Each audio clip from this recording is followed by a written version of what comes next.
Hi guys, welcome to my channel Lush Gardener. I hope you guys are fine and are safe. So this is my new batch of Papercrete that is getting ready.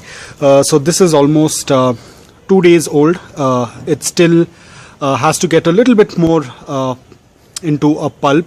There's still a lot of larger pieces of paper, so I have to just sit and smash them so that they can turn into a pulp. Most probably I might use my hands, but always remember, use some gloves.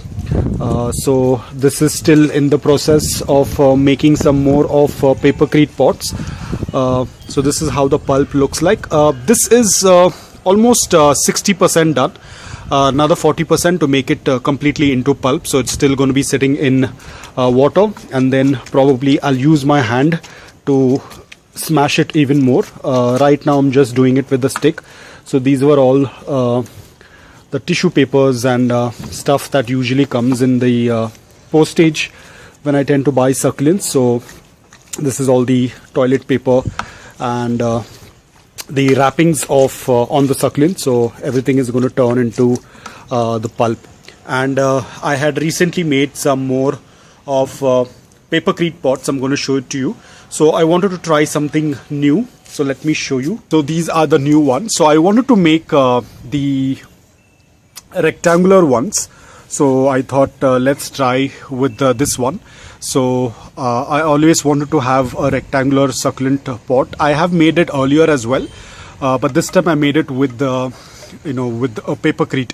So this is the first one. This I had taken it out 2 days back, and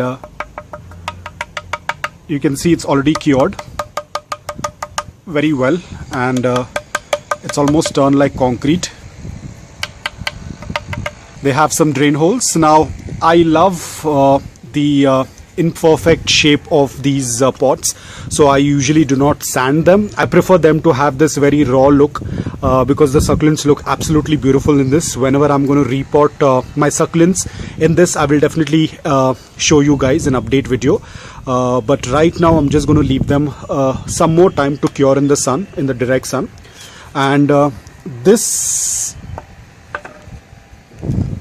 one I just took it out like an hour back. Now because this one still has some water, so when I'm going to tap it, you can feel like it sounds a little bit different compared to the other one, because it still has to cure, it still has to dry for some more time, probably another 2 or 3 days. And this one you might have already heard. So this shows that this pot is all ready and can be used for planting.